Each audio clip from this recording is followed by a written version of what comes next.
Dans les sables d'un désert parmi les plus arides du monde, les vestiges d'une civilisation depuis longtemps perdue réapparaissent à la lumière.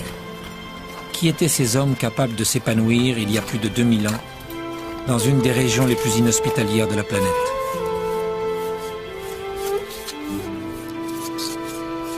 Quelle était donc cette civilisation, celle des Nazca, qui vivaient ici, en Amérique du Sud, au Pérou, sur cette bande côtière désertique coincée entre les Andes et le Pacifique, bousculée par les tremblements de terre et régulièrement inondée par les caprices de ses fleuves? Installé le long de quelques vallées fertiles, à quoi rêvait ce peuple de bâtisseurs, rapidement tombé dans l'oubli, à l'instar de sa capitale, la grande cité de Kawachi, aujourd'hui redécouverte?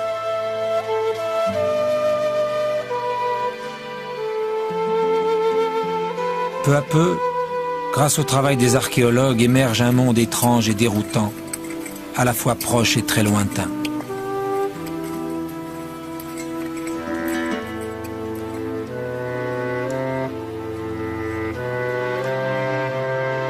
Les découvertes les plus récentes permettent-elles de lever enfin le mystère de ces pistes tracées par les Nazca au milieu du désert?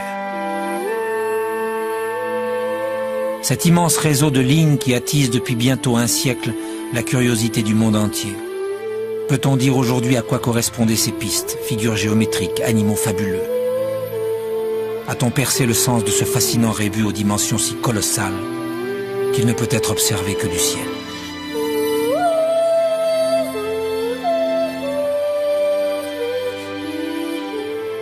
Après 2000 ans de silence, que reste-t-il de la mémoire de ce peuple secret et oublié?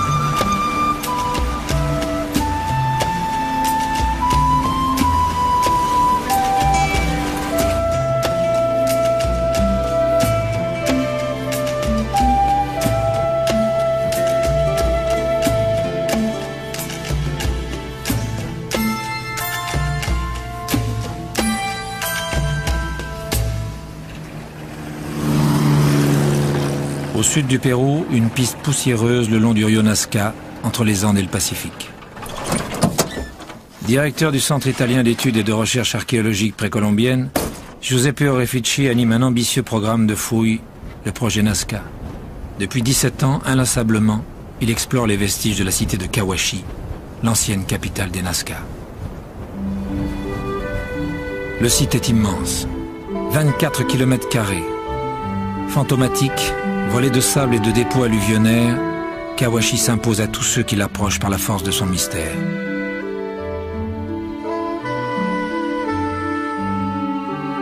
Sous l'arrondi de ces collines transparaissent les silhouettes d'immenses monuments qui en faisaient une des plus impressionnantes cités de l'Amérique précolombienne.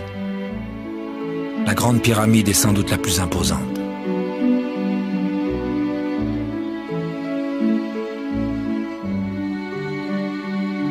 Là, le grand temple dont la structure en escalier descend en direction du fleuve. Entre ces édifices, des couloirs, des terrasses, des petites places. Sous les outils des archéologues, c'est toute une ville qui émerge peu à peu.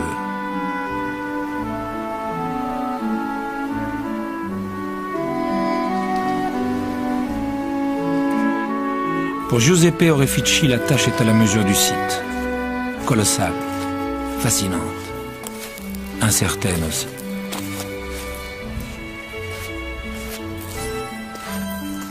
Pillé depuis des siècles par des chasseurs de trésors sans vergogne ni respect pour les innombrables sépultures ensevelies dans ce lieu jadis sacré, la mémoire de Kawachi serait-elle à jamais perdue?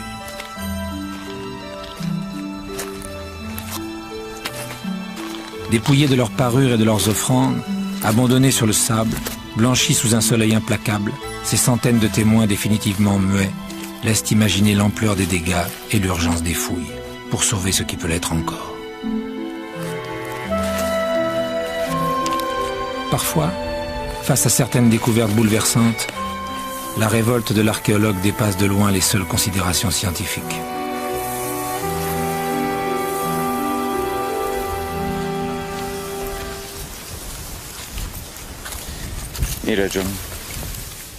Regarde, John, regarde. Voilà ce qui reste après le passage des pilleurs. Des tissus, des cordes, d'autres tissus. Il y en a des milliers.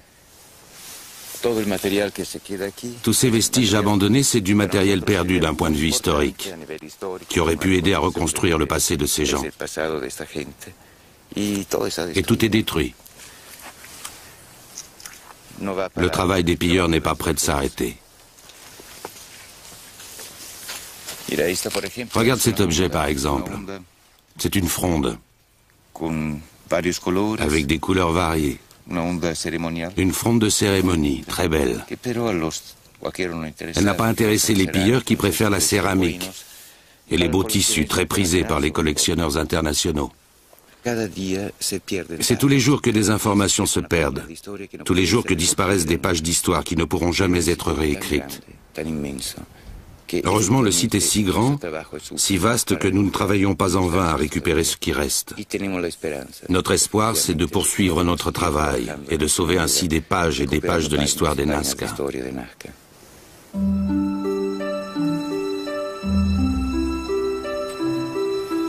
Enquêteurs du passé, les archéologues ne classent jamais les affaires, quelles que soient les difficultés de leur recherche.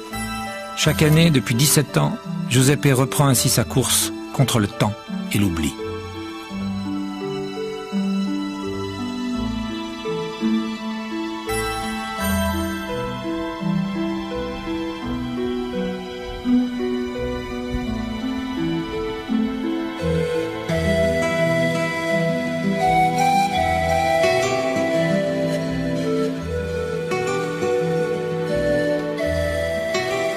Le site est trop vaste pour être entièrement mis à nu. Saison après saison, la mémoire du lieu s'arrache par bribes. À quelques mètres du grand temple, un nouveau chantier a été ouvert, un nouveau lieu de sondage, choisi après étude des photographies aériennes. Sous la croûte de sable, la vieille cité apparaît très vite.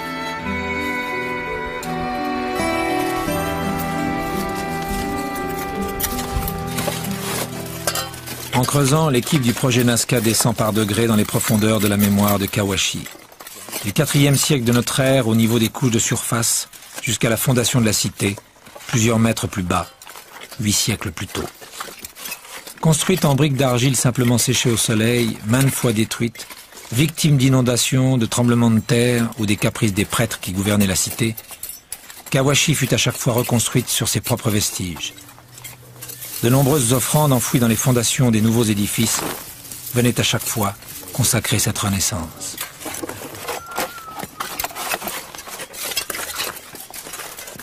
Un monde étrange émerge ainsi peu à peu à la lumière.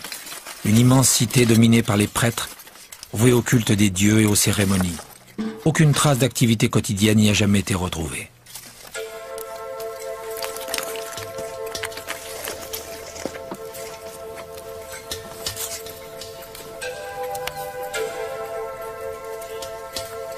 Les offrandes et les objets rituels sont d'autant plus précieux que les Nazca ne connaissaient pas l'écriture. Les images qu'ils révèlent sont comme des passerelles d'une rive à l'autre du temps. À travers elles, c'est l'esprit des Nazca qui revient.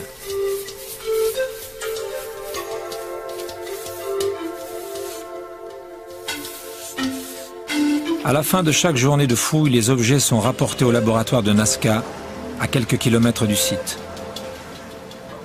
Après 17 années de travail, la collection de céramique réunie par l'équipe de Giuseppe Orefici constitue un extraordinaire inventaire de la culture des Nazca.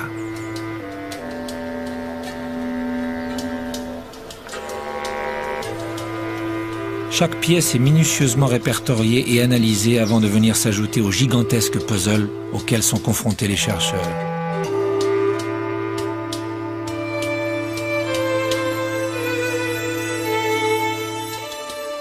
À la manière impressionniste, s'esquisse ainsi le portrait de ce peuple, au visage encore très mystérieux.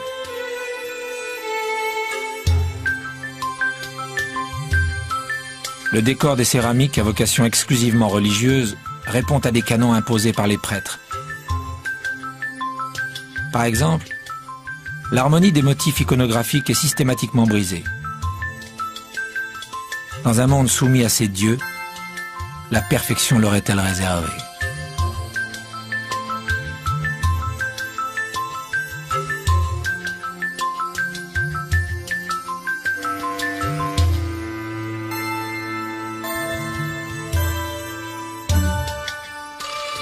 Les divinités marines racontent l'histoire d'un peuple né entre la mer et la montagne, entre le Pacifique et les Andes.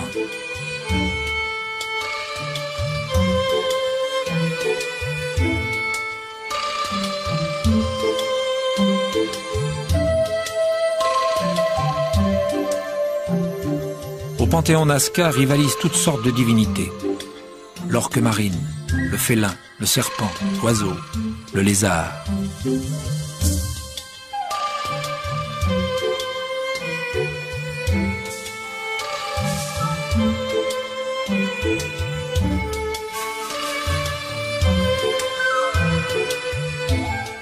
Ces dieux répandent leurs bienfaits sur les hommes par le nez ou par la bouche. La symbolique ne trompe pas. Langue fluide, forme serpentine. Ce qu'un peuple du désert attend d'abord de ses dieux, c'est l'eau.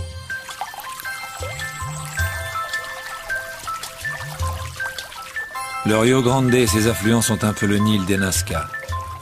Hormis quelques rares précipitations aux conséquences régulièrement catastrophiques, la sécheresse ici est la règle et l'irrigation une nécessité.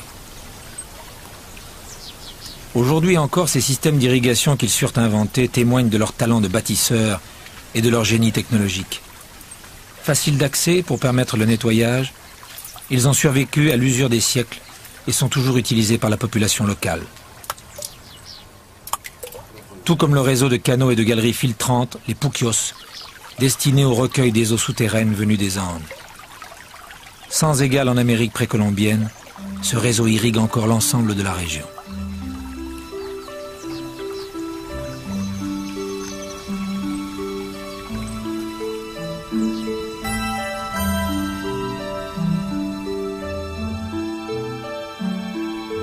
En remerciement à leur Dieu, les Nazca pouvaient alors construire de monumentales pyramides au bord du désert, symbole millénaire de la grandeur de leur civilisation.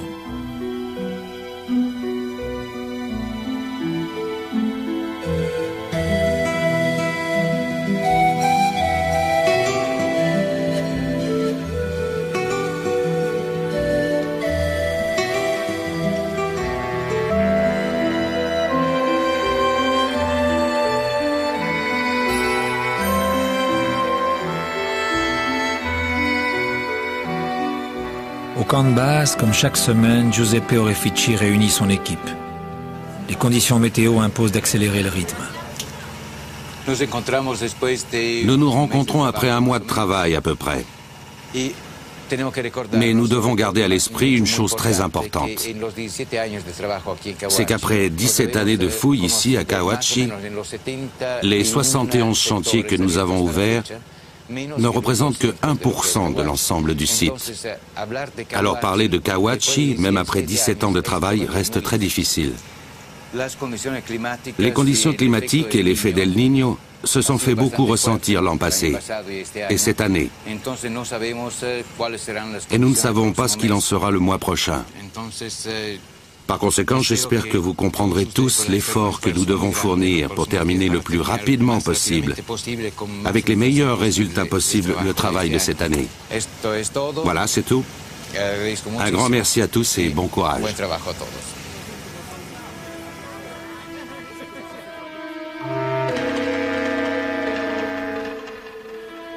Le chantier a bien avancé. Une large zone a été dégagée pour permettre une étude topographique des lieux. Peu à peu, le plan de la vieille cité s'enrichit de nouvelles parcelles.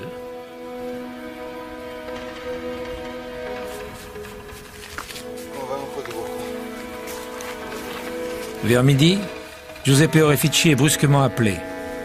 Dans le secteur Y16, une sorte de puits, peut-être une tombe, a été ouvert.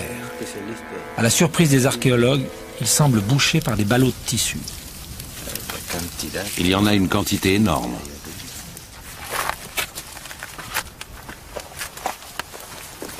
La tension monte rapidement. Le puits contient encore plus de tissus qu'on ne l'imaginait au premier coup d'œil. Apparemment, de très grande qualité archéologique.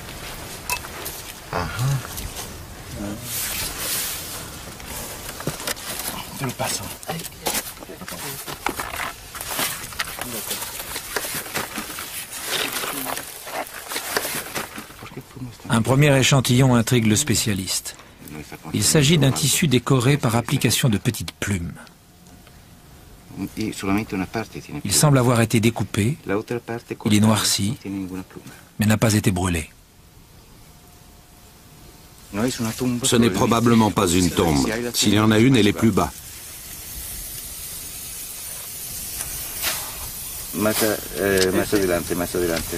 Más adelante. ¿No? Eso sí.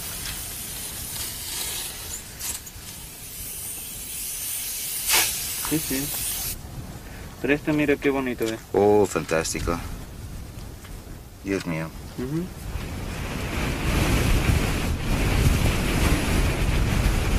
En milieu d'après-midi, le vent se lève brusquement. Le travail doit pourtant être achevé. Les pilleurs peuvent être informés de la découverte et intervenir pendant la nuit. Il faut faire vite. Otra persona te ayuda. ¿Otra persona? Aquí. Ahí nomás, que no lo abran, que no...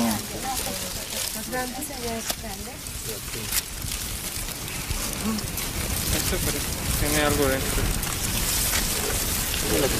Sí. Abre.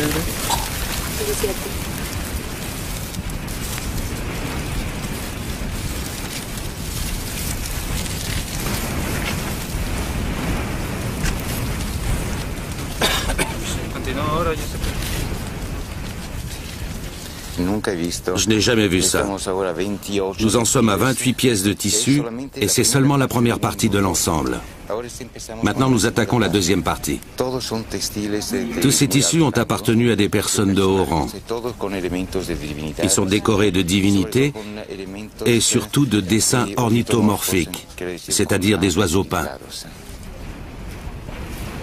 Au total, c'est 63 ballots de tissu que rapporteront les archéologues ce soir-là. C'est la première fois que des tissus peints sont découverts in situ. Mais pourquoi des tissus anciens se trouvaient-ils enfouis dans une couche archéologique correspondant à la fin de l'histoire des Nazca? Pourquoi des tissus d'époques différentes se trouvaient-ils enterrés ensemble? L'analyse de ces tissus demandera des mois de travail.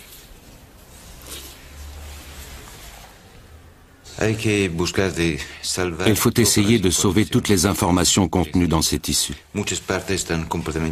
De nombreuses pièces sont noircies par la matière organique que l'on retrouve à l'intérieur, et surtout par l'humidité à laquelle elles ont été soumises.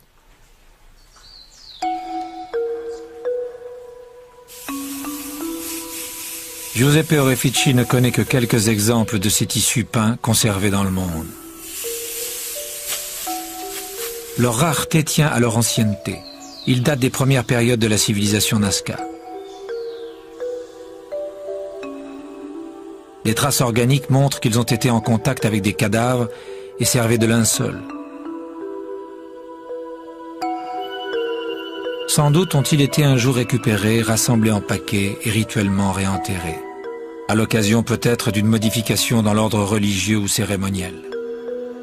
La part de mystère irréductible qui leur est attachée ne peut que les rendre plus fascinantes encore.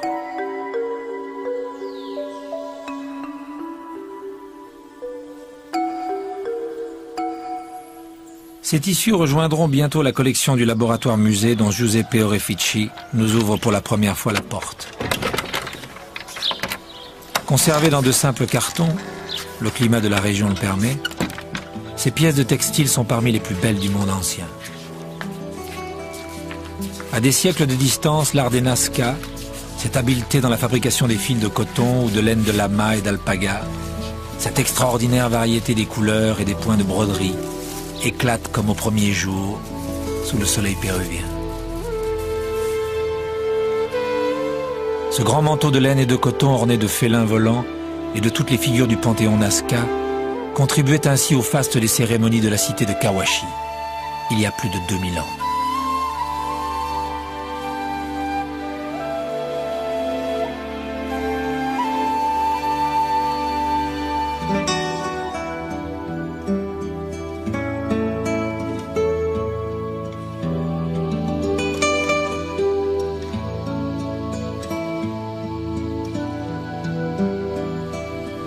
Plus ancien encore, ce drap funéraire formé de 7 bandeaux et de carrés cousus entre eux recouvrait la sépulture d'une femme morte 350 années avant le début de notre ère.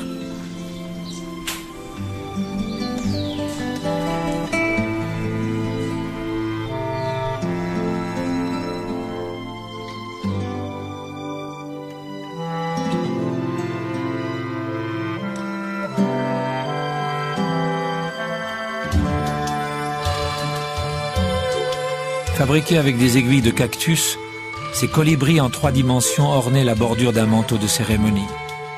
Les coloris éblouissants proviennent de teintures à pigments végétaux ou animaux, tels que la chenille broyée. L'urine humaine servait de fixateur. Cette parure cérémoniale est sans doute le joyau de la collection. Sur la bande centrale, défilent les divinités Nazca. Tout autour, le peuple en procession. Plus de 500 figurines, toutes différentes, jusque dans l'expression du visage. Dans leurs mains, des flûtes, des maracas, des éventails. Leur pouvoir évocateur est si fort que les Nazca semblent renaître soudain, le visage peint, vêtus de costumes chamarrés, chantant et dansant avec leur dieu.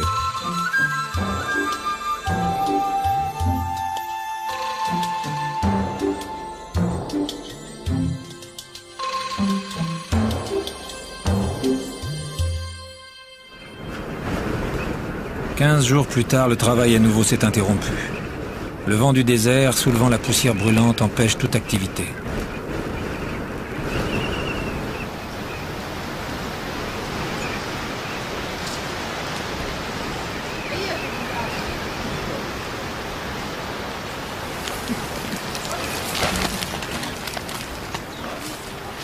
Au camp de base, les archéologues poursuivent leurs rêves peuplés de très anciennes images.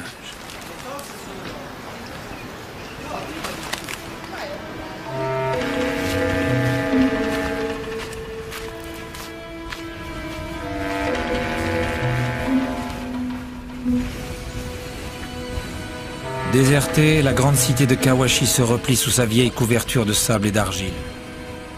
Il y a 1700 ans, après 6 siècles de domination sans partage, la capitale religieuse des Nazca sombrait brutalement dans l'oubli, comme enterrée vivante.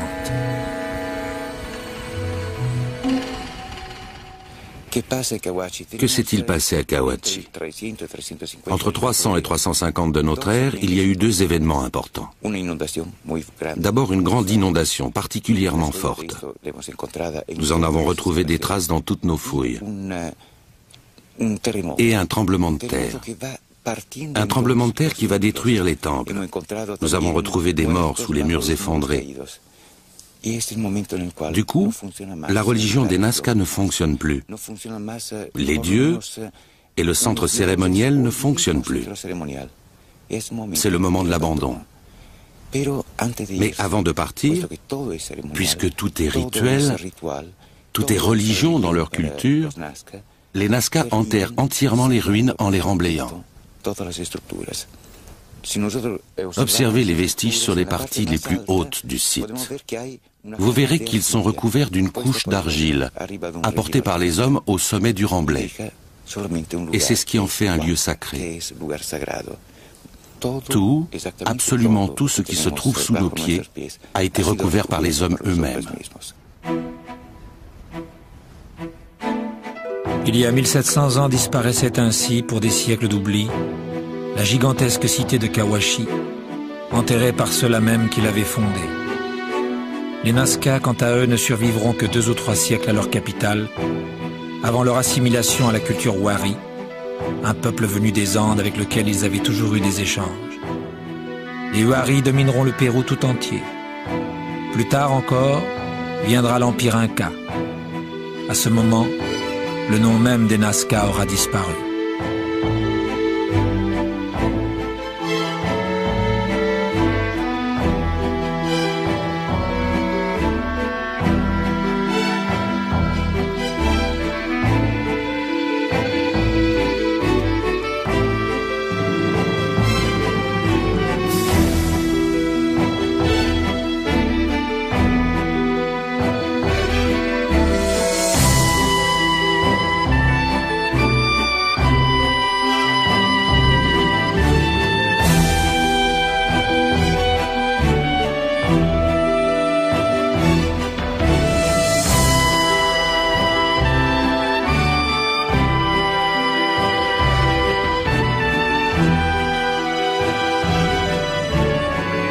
chute de Kawashi entraîne le déclin de ses dieux et la dislocation du pouvoir des prêtres. Alors que s'installe un régime féodal, sur les céramiques apparaît le visage des hommes. Dans la conscience Nazca, l'homme se libère et vient conquérir une place centrale.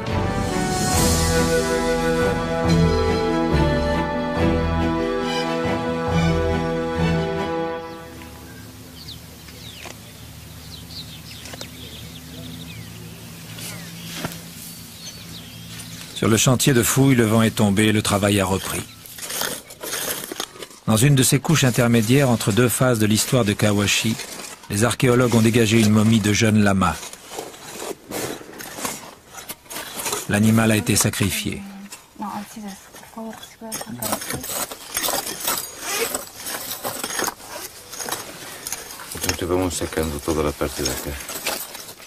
Il pourrait s'agir d'une sépulture et elle aurait échappé aux pilleurs. Un regain d'énergie mobilise l'équipe.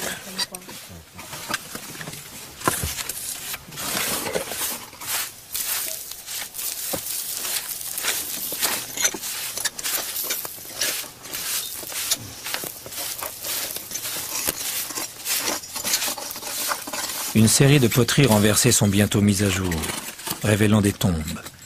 Ces poteries servaient en effet de couvercle au puits funéraire dans lequel étaient enterrés les morts.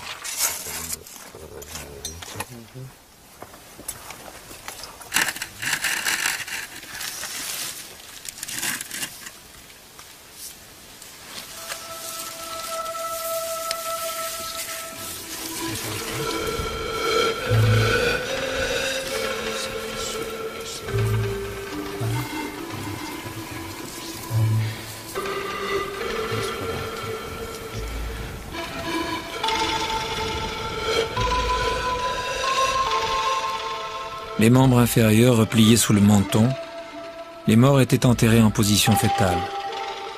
Pour rappeler peut-être les origines de la vie ou simplement parce qu'il s'agit d'une posture confortable, nécessaire à une longue traversée.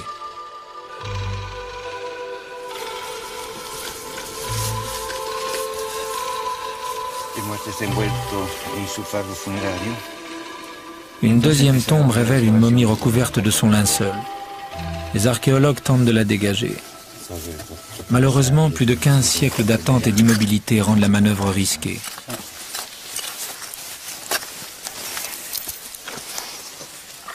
Les anthropologues de l'équipe décident alors d'établir sur place les premiers constats.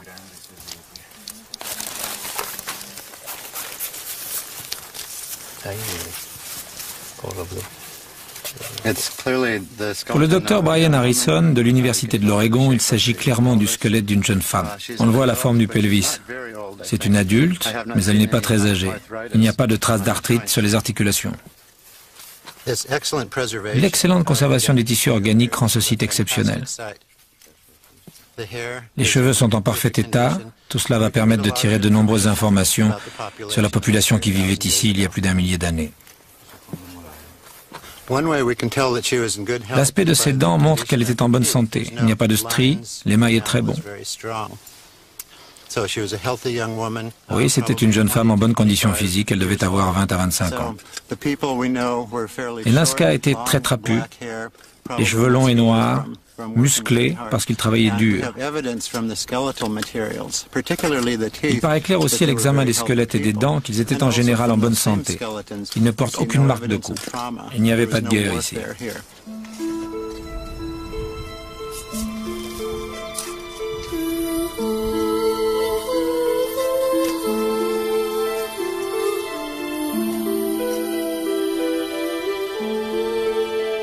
Cette rencontre à une telle distance est miraculeuse, car les corps étaient enterrés tels quels, sans préparation particulière.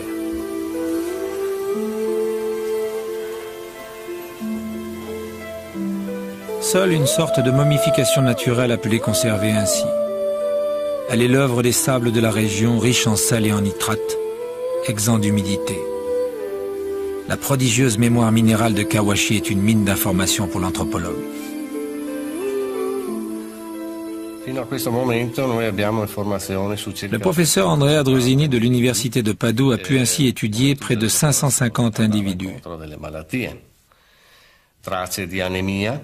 Comme sur toutes les populations, nous avons rencontré certaines maladies. Des traces d'anémie, des traces de malnutrition, des traces de maladies infantiles. Par exemple, de maladies infectieuses. D'après les statistiques effectuées sur cette population, on peut avancer que leur espérance de vie se situait autour de 37-38 ans.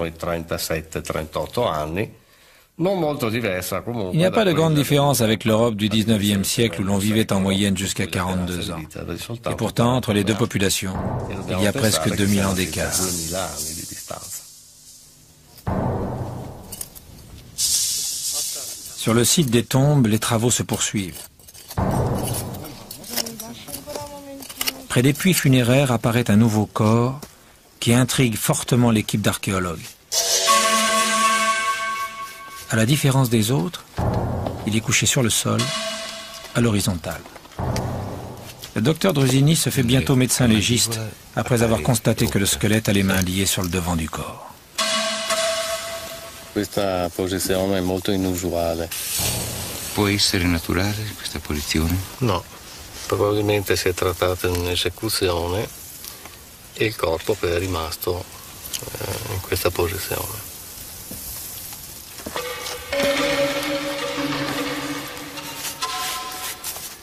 È piegato sotto la pancia.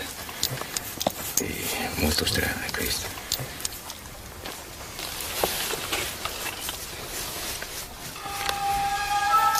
Secondo me c'è stato un colpo molto forte che ha praticamente fratturato la base del cranio. Però dall'andamento della frattura sembra che sia stato inferto dal davanti e non dal dietro. Come quando è appoggiata la testa, capisci? Il collo si arqua. Ma non è fuori del suo posto? No, no. Frattura ben grande. Beh, Giuseppe è stato un colpo proprio nella zona proprio del frontale. Il colpo secco proprio qua. Che ha fracassato completamente la parte... Il setto nasale, il maxillofacciale, naso. Che ha fracassato proprio completamente la faccia. Completamente.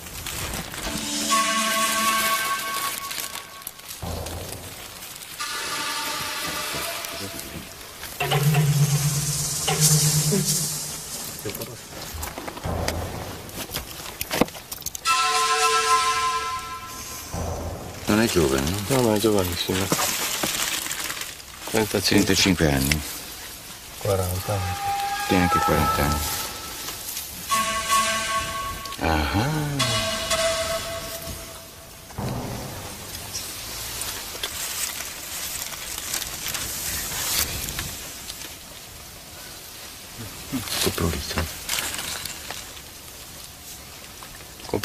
Coprolito in bocca.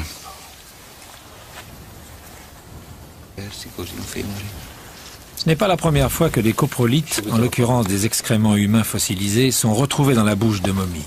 La signification de telles pratiques est difficile à interpréter. Dans un cas comme celui-ci, nous ne connaissons pas le sens que pouvait avoir le fait de placer des excréments dans la bouche d'un individu. Peut-être s'agit-il d'une marque de mépris ou d'un châtiment, nous ne le savons pas. Au total, ce jour-là, ce sont 7 momies qui seront retirées de leur tombe. Elles viendront enrichir l'échantillon nécessaire au travail des anthropologues.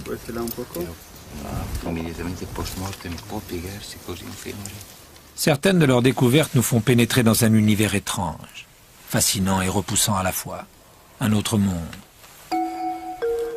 Plus de 90% des crânes étudiés par le professeur Drusini sont ainsi artificiellement déformés.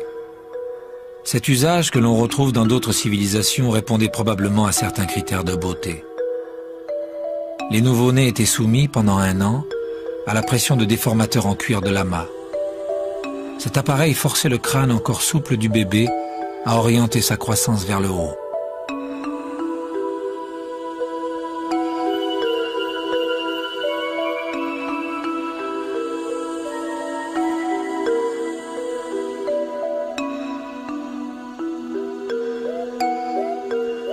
Un peu plus loin, dans le laboratoire, Des crânes au front percé défient à leur tour l'imagination. Des crânes d'hommes, mais aussi de femmes et d'enfants. Il ne s'agit donc pas d'un rite guerrier. Une corde passée par le trou, retenue à l'intérieur du crâne par un morceau de bois, permettait le transport ou la suspension de la tête. Tête offrande d'une personne sacrifiée. Tête trophée, symbole de pouvoir. Parfois, la bouche est fermée par une aiguille de bois ou de cactus.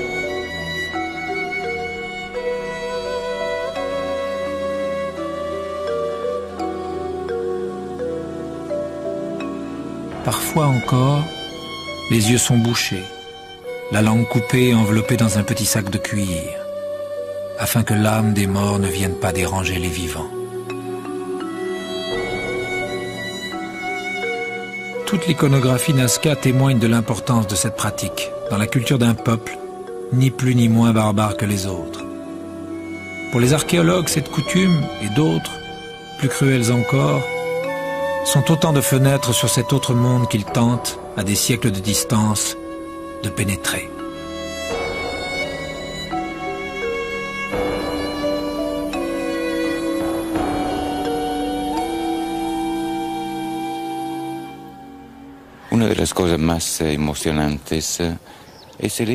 Une des choses les plus émouvantes pour nous est sans doute d'appréhender peu à peu, à travers les rites, à travers ce qui reste de la vie cérémonielle de Cahuachi, ce que fut l'âme des Nazca.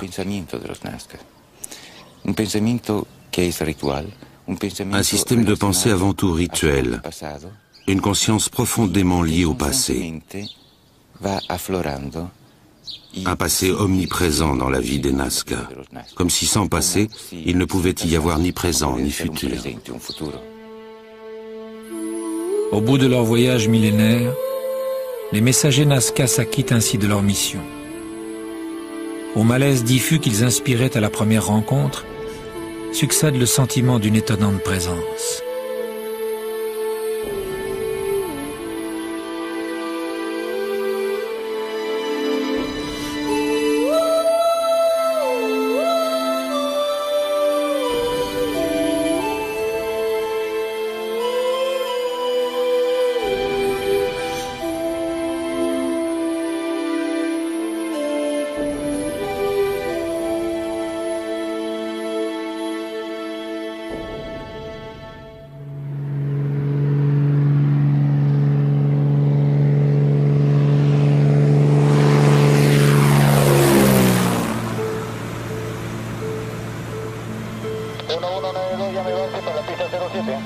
Profitant du calme persistant de la météo, Giuseppe Orefici survole le désert autour de Nazca en compagnie de son ami Eduardo Herrán.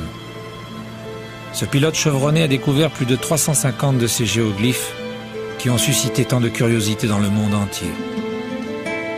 À ce stade de l'enquête, la connaissance acquise sur les Nazca permet-elle de résoudre ce qui demeure la plus grande énigme laissée par ce peuple? Ces lignes gigantesques, ces figures colossales gravées dans le décor lunaire de la pampa désertique, sur plus de 500 km², et qui ne peuvent être observées que du ciel. À certains endroits, des figures géométriques simples se superposent à d'autres aux formes plus travaillées, tout simplement parce que ces lignes ont été réalisées sur plus de 1000 ans et que les artistes dessinaient parfois sur de vieux tracés. Pour en établir la chronologie, les spécialistes comparent leurs motifs à l'iconographie des céramiques et des textiles. À une échelle cyclopéenne, c'est en effet tout le panthéon Nazca que l'on retrouve dessiné dans le désert. Le condor, le singe,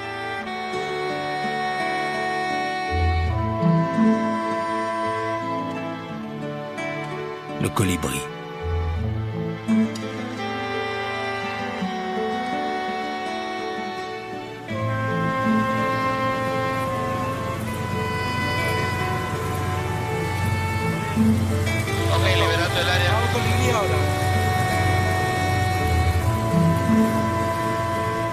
Les lignes Nazca se distinguent par leur dimension et par leur nombre qu'on ne cesse de réévaluer. Ce jour-là, Eduardo montre à son ami celle qu'il a découverte il y a quelques mois.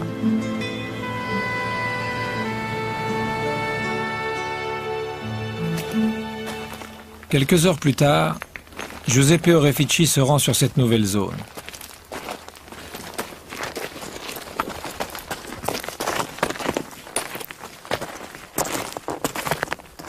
Après 2000 ans de solitude, les lignes tracées à même le sol apparaissent intactes.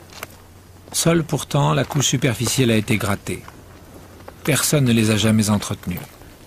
Comment expliquer un tel phénomène de conservation? En premier lieu, il n'y a pas d'agriculture ici. L'homme n'a pas abîmé ces lignes qui se trouvaient à l'écart des zones agricoles, à l'écart de toute activité quotidienne. L'explication, d'autre part, vient de la nature même du terrain, constitué d'argile et de gypse. Enfin, grâce à l'humidité nocturne, les pierres pénètrent un peu plus chaque nuit dans la terre. Dans la journée, le terrain sèche sous l'action du soleil. Les pierres se fixent ainsi peu à peu. Il y a toujours du vent ici, mais il ne peut pas bouger les grosses pierres. Voilà pourquoi on peut encore voir les géoglyphes après 2000 ans.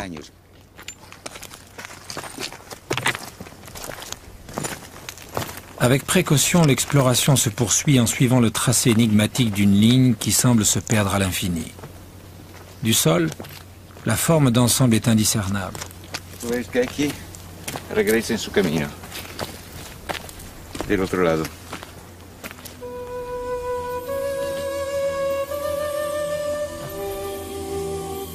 Tourné vers le ciel, ce qu'expriment ces dessins de géants, c'est la vision des dieux.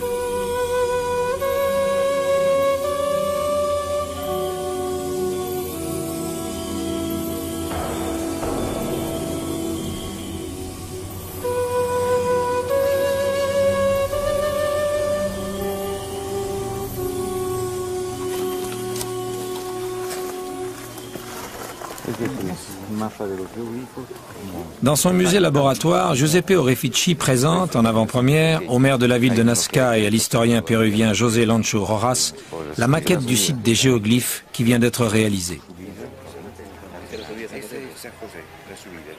Inévitablement, la conversation roule sur le sens et la fonction des fameuses lignes.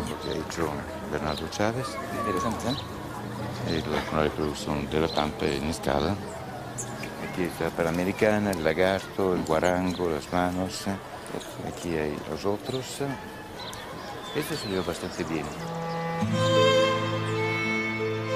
Une remarque pourrait avoir son importance. La plupart des figures ne sont constituées que d'une seule et unique ligne qui progresse sans jamais se recouper. Cela peut-il avoir une signification? Et d'abord, comment les artistes Nazca s'y prenaient-ils pour exécuter d'un seul trait et sans recul ces gigantesques dessins? Je crois que l'équipe de télévision souhaiterait réaliser une réplique des géoglyphes en dimension réelle et sur le terrain. Enfin, pas sur le site archéologique, évidemment. Qu'en penses-tu? L'idée du professeur Lancho est simple. Avec l'aide de quelques assistants et d'outils rudimentaires, l'historien se propose de reporter à grande échelle et sur le sol du désert un dessin préalablement tracé sur papier. Ya, ahí muere. Ya, ok.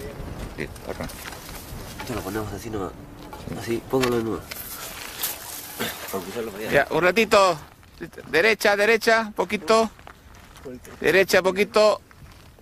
Ya, ok. À l'aide de cordes et de compas improvisés, le motif est minutieusement reporté sur le sol, après en avoir multiplié les dimensions pour obtenir l'échelle désirée. Quelques notions de géométrie élémentaire suffisent.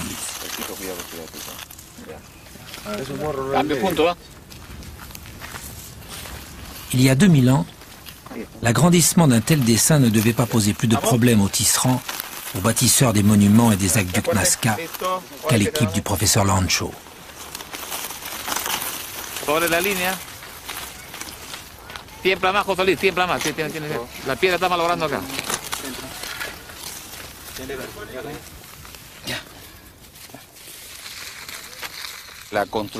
Pour le professeur Lancho, ce n'est pas la réalisation des géoglyphes dans le désert qui pose problème. Le mystère est plutôt de savoir pourquoi leurs auteurs les ont construits. À certaines dates importantes, les familles se rendaient sur la Pampa pour prendre part à des cérémonies organisées sur les géoglyphes, comme une offrande aux dieux qui se trouvaient au firmament.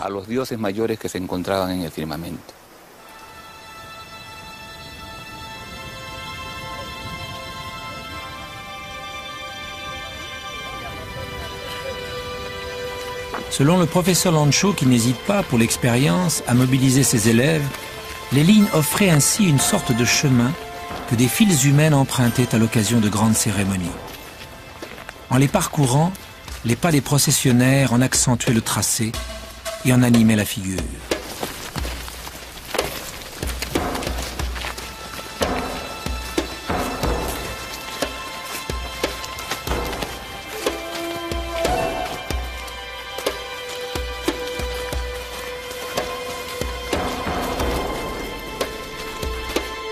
Icône vivante à la démesure du site, les lignes de Nazca célébraient ainsi les noces d'un peuple avec ses dieux.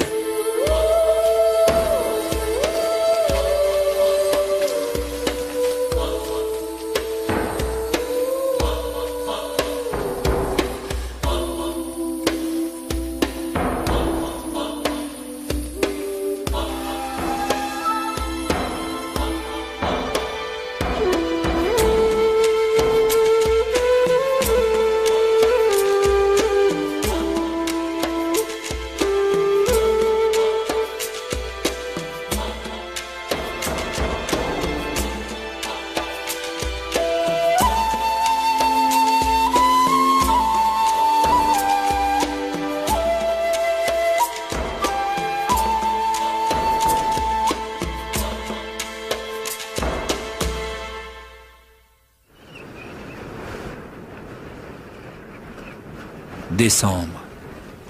Une nouvelle saison s'achève après 2 mois de fouilles. 2 mois d'efforts pour quelques bribes de mémoire. Quelques pièces de puzzle de plus, arrachées à la terre de Kawachi. Sous le soleil brûlant, les ruines mises à nu commencent lentement à s'effriter. Éphémère et fragile, Kawachi doit être protégé. Nos empezamos con la parte de abajo y después la parte de arriba más tarde.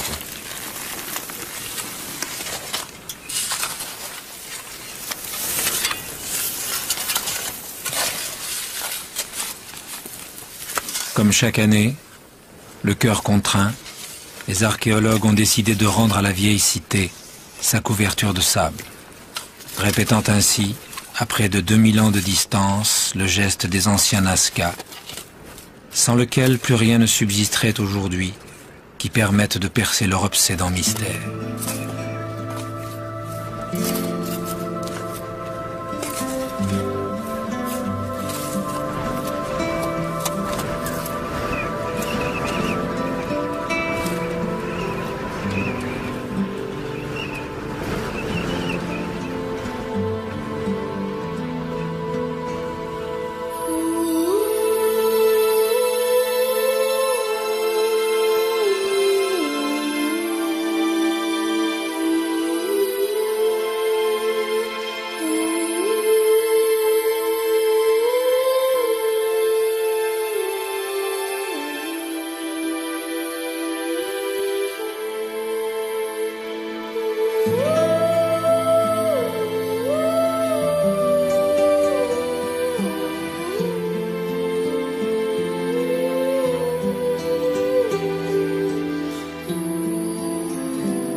Couple gagnant! On peut les applaudir, Sophie et Jean-Marc. Vous avez gagné une maison magnifique.